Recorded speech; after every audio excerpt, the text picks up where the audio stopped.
ಕೊನೆಗೆ ದೇವೇಂದ್ರನನ್ನು ಜನ ಬಾಯಿಗೆ ಬಂದಂತೆ ಬೈಯುತ್ತಿದ್ದಾರೆ. ಮಾನವನ ತಪ್ಪಿಗೆ ದೇವತೆಗಳನ್ನು ಬೈಯುವುದು ಸರಿಯಲ್ಲ.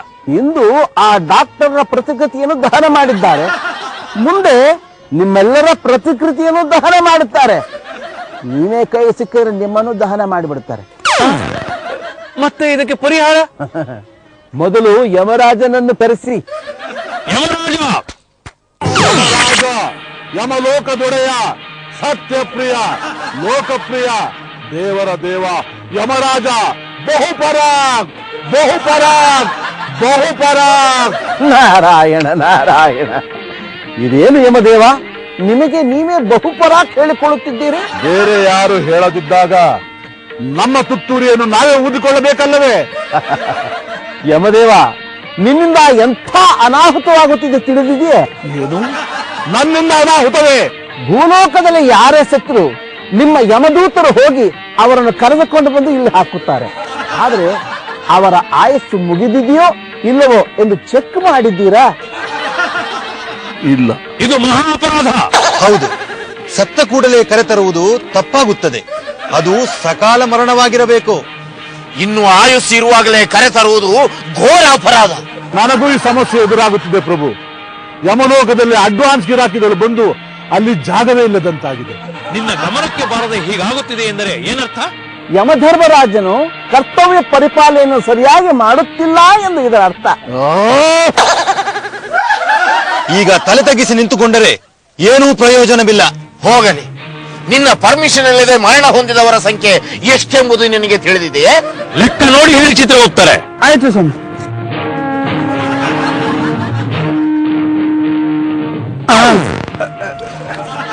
ನೋಡಿ ಸ್ವಾಮಿ, ಒಬ್ಬನಿಂದಲೇ 999 ಮಂದಿ ಸತ್ತೋಗ್ಬಿಟ್ಟವ್ರೆ.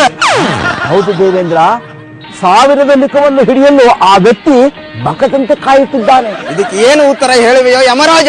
ಅವಧಿಗೆ ಮುಂಚೆ ಜನ ಹೀಗೆ ಸಾಯ್ತಾ ಇದ್ರೆ ದೇವಲೋಕದಲ್ಲೂ ಜಾಗ ಇಲ್ಲದೆ ಭೂಲೋಕದ ಮಸಣದಲ್ಲೂ ಜಾಗ ಇಲ್ಲದಂತಾಗಿ ನಾವು ಕೈಲಾಸದಲ್ಲಿ 20-30 ಜಾಗದಲ್ಲಿ ಕೂರಬೇಕಾಗುತ್ತದೆ. ಹೀಗೆ ನಿಂತರೆ ಪ್ರಯೋಜನವಿಲ್ಲ. ನಿನ್ನ ಬೇಜವಾಬ್ದಾರಿತನದಿಂದ ಯಾರಿಗೆ ಬೇಕಾದರೂ ಟಿಕೆಟ್ ಕೊಡಬಹುದೆಂದರೆ ಏನರ್ಥ? ಹೀಗೆ ಆದರೆ ನಮಗೆ ಎಲ್ಲೂ ಜಾಗವಿಲ್ಲದಂತಾಗುವುದು. ಇದಕ್ಕೆ ಉತ್ತರ ಕೊಡು. ನಾರಾಯಣ ನಾರಾಯಣ, ಪಾಪ ಅವರೇನೊಂದು ಉತ್ತರ ಕೊಡುತ್ತಾರೆ. ಕೆಲಸದಲ್ಲಿ ಶ್ರದ್ಧೆ ಆಸಕ್ತಿ ಇಲ್ಲದ ನಿನ್ನಂಥವನನ್ನು ಈ ಹುದ್ದೆಯಲ್ಲಿ ಮುಂದುವರೆಸಿದರೆ ನಾಳೆ ನಮ್ಮ ಪದವಿಗೆ ಅವಮಾನ. ಹೌದೌದು, ತುಂಬಾ ಅವಮಾನ. ಯಮಧರ್ಮರಾಯ, ನಿನಗೆ 1 ವಾರದ ಕಾಲಾವಕಾಶ ಕೊಡುತ್ತೇವೆ. ಆ 1000 ಸರದಾರ ಯಾರೆಂಬುದನ್ನು ಕಂಡು ಹಿಡಿದು ಅವನು 1000 ಸಂಖ್ಯೆಯನ್ನು ತಲುಪದ ಹಾಗೆ ನೀನು ತಡೆಯದಿದ್ದರೆ ಏನು ಮಾಡುವಿರಿ? ಮರಣದ ಸಂಖ್ಯೆಯನ್ನು ಹೆಚ್ಚಿಸುತ್ತಿರುವ ಆ ಹುಲು ಮಾನವನಿಗೆ ಯಮಧರ್ಮರಾಯನ ಹುದ್ದೆಯನ್ನು ಕೊಡುವಿರಾ? ಮಹರ್ಷಿಗಳೇ, ಸರಿಯಾದ ಪಾಯಿಂಟ್ ಅನ್ನೇ ಹಾಕಿದಿರಿ.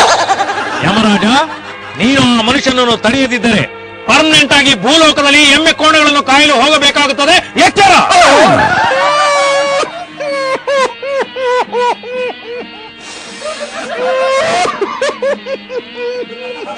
ನಾರಾಯಣ ನಾರಾಯಣ. ಯಮರಾಜ, ನೀನು ಹೀಗೆ ದುಃಖಿಸುವುದರಿಂದ ಏನು ಪ್ರಯೋಜನವಿಲ್ಲ. ಮತ್ತಿನ್ನೇನು ಮಾಡಬೇಕು ನಾರದ ಮಹರ್ಷಿಗಳೇ? ತ್ರಿಮೂರ್ತಿಗಳು ನನ್ನನ್ನು ಬೈದಿದ್ದನ್ನು ನೀವೇ ಕಣ್ಣಾರ ನೋಡಿದಿರಲ್ಲ. ಬೈದು ಹೇಳುವುದು ಬದುಕುವುದಕ್ಕೆ, ಹೊಗಳಿ ಹಾಡುವುದು ಹಾಳು ಮಾಡುವುದಕ್ಕೆ ಎಂದು ನಿನಗೆ ತಿಳಿದಿಲ್ಲವೇ? ನಿನ್ನೆಯ ಈ ಪರಿಸ್ಥಿತಿಗೆ ಕಾರಣ ಯಾರೆಂದು ನನಗೆ ಚೆನ್ನಾಗಿ ಗೊತ್ತು. ಯಾರು ಅಂತೇಳಿ ಈಗಲೇ ನಮ್ಮ ದೂತರನ್ನು ಕಳಿಸಿ ಅವ್ರನ್ನ ಎತ್ತಾಕೊಂಡ್ಬರ್ತೀನಿ.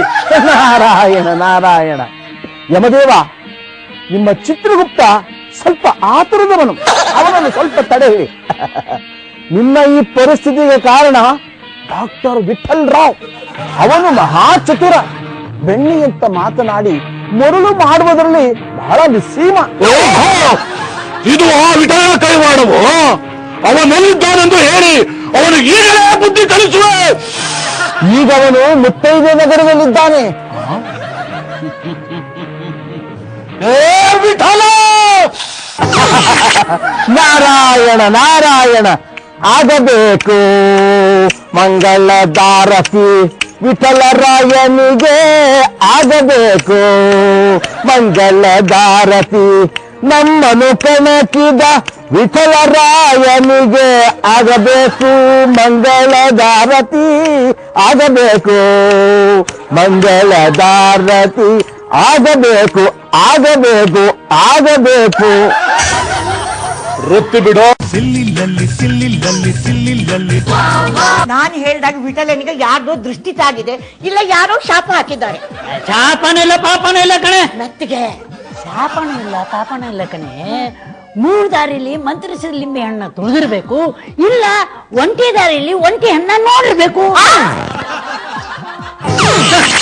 ಓ ಯಾವನಮ್ಮ ನೀನು? ಕರ್ಕೊಂಡು ಹೋಗಿ ಬಂದ್ರೆ ಯಮ. ಬಹಳ ಚೆನ್ನಾಗಿದೆ.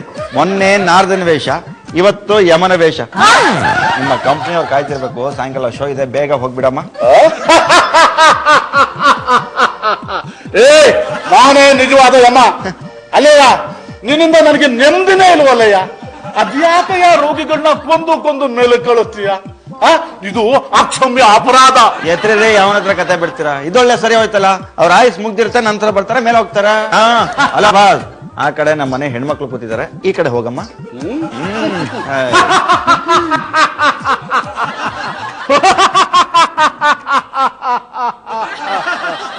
ಯಮದೇವ, ನೀನಲ್ಲಿ ಹೋಗ್ಬೇಡ ಅಂತ ಹೇಳಿದ್ದೆ ತಾನೆ? ಹೋಗ ಆಚೆ ಮರ್ಯಾದಿಂದ. ವಿಠಲ, ನಾ ಯಮದೇವ ಅಲ್ಲಪ್ಪ, ನಿಮ್ಮ ತಾತ. ಅಯ್ಯೋ ತಾತ, ನಿಮ್ಗೆ ಅಲ್ಲ ಅಲ್ಲ ಅಲ್ಲ ಬಾಸ್, ನಿಮ್ಗೆ ಹೇಳ್ತಾ ಇದ್ದೀನಿ ನೋಡು, ಈಗ ಆಚೆ ಹೋಗ್ಲಿಲ್ಲ ಅಂತಂದ್ರೆ ಸ್ವಯಂ ಟಬಕ್ ಅಂತ ಒಂದು ಇಂಜೆಕ್ಷನ್ ಕೊಟ್ಟು ಕೋಮಾ ಕಳಿಸ್ಬಿಡ್ತೀನಿ. ವಿಠಲ, ನನ್ ಕೋಮಾ ಇಂಜೆಕ್ಷನ್ ಕೊಡ್ತೀಯಲ್ಲ?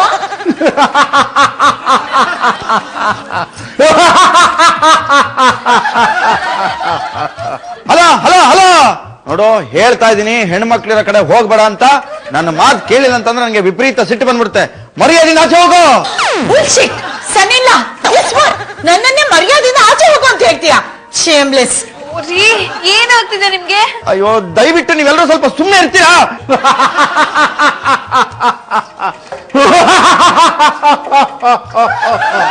ಏಯ್, ಬಂಧುಗಳ ಮಧ್ಯೆ ಚರ್ಚೆ ಬೇಡ. ಮತ್ತೆ ಬಂದು ನೋಡ್ತೀನಿ. ವೃತ್ತಿ ಬಿಡೋ, ಇಲ್ಲ ಪ್ರಾಣ ಬಿಡು. ಪ್ರಾಣ ಬಿಟ್ಟೇನೋ, ವೃತ್ತಿ ಬಿಡೋಣ. ಯಾಕಮ್ಮ? ನಿಂತ್ಕೊಳಮ್ಮ, ಭಯ ಆಗೋಯ್ತಾ? ಅಲ್ಲ ಬಾಸ್, ನಿಂತ್ಕೊಳಮ್ಮ ಅಲ್ಲೇ. ನೋಡಿದ್ರ ಹೇಗ್ ಆಡ್ತಿದಾರೆ ಅಂತ, ಅದಕ್ಕೆ ನಾನ್ ನಿಮ್ಮನ್ ಕರ್ಸಿದ್ದು.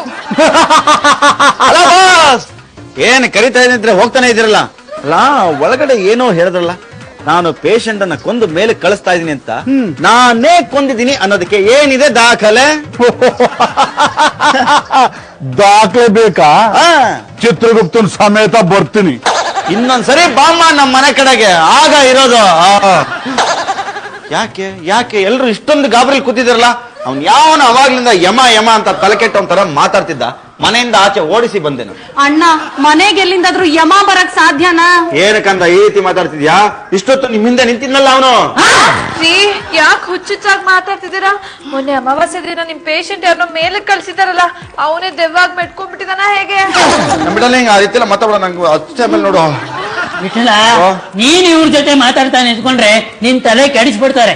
ಬಾ, ಹೊರಗಡೆ ಕೂತ್ಕೊಂಡು ಕುಡ್ಕೊಂಡು ಮಾತಾಡೋಣ. Cool drinks.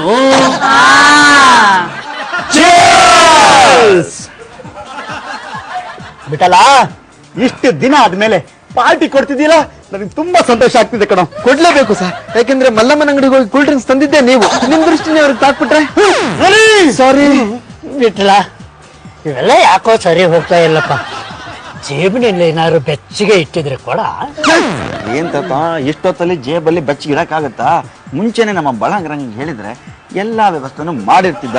ಅಷ್ಟಕ್ಕೂ ಈ ವಿಷಯ ಏನಾದ್ರು ಅಜ್ಜಿ ಗೊತ್ತಾಗ್ಬಿಟ್ರೆ ಬೂಟ್ ನೇಟ. ಏನಪ್ಪ ವಿಠಲ ಹೀಗೆ ಅಂದ್ಬಿಟ್ಟೆ? ಅಲ್ಲಪ್ಪ, ಹೋದ್ ಸಾರಿ ಬಂದಾಗ ಎಷ್ಟು ಚೆನ್ನಾಗಿ ಪಾರ್ಟಿ ಅರೇಂಜ್ ಮಾಡಿದ್ದೆ. ನಿನ್ನ ನಂಬಿಕೊಂಡು ಬಂದಿದ್ದೆ. ಏನಾರ ವ್ಯವಸ್ಥೆ ಮಾಡು. ಅಮ್ಮು, ನೋಡಿದ್ಯಾ ಇವರೆಲ್ಲ ಹೇಗ್ ಮಾತಾಡ್ತಾರೆ ಅಂತ? ಮಾಮ್, ಇವ್ರಿಗೆಲ್ಲ we should lesson teach. Come Vittala, terrace ಮೇಲೆ ಹೋಗಿ ಕುತ್ಕೊಂಡ್ಬಿಡೋಣ. ಯಾರಿಗೂ ಗೊತ್ತಾಗೋದಿಲ್ಲ. ಈಗಲೇ ಆ ರಂಗನಿಗೆ ಫೋನ್ ಮಾಡಿ ಬಿಸಿ ಬಿಸಿ ಆಗಿರೋದೆಲ್ಲ ತಂದಿಡು ಕೇಳ್ಬಿಡು. ನಿಮ್ ಬಿಸಿ ಬಿಸಿ ಆಗಿರೋದ್ ಬೇಕಾ? ಮೊದ್ಲು ಸಣ್ಣದಾಗಿ.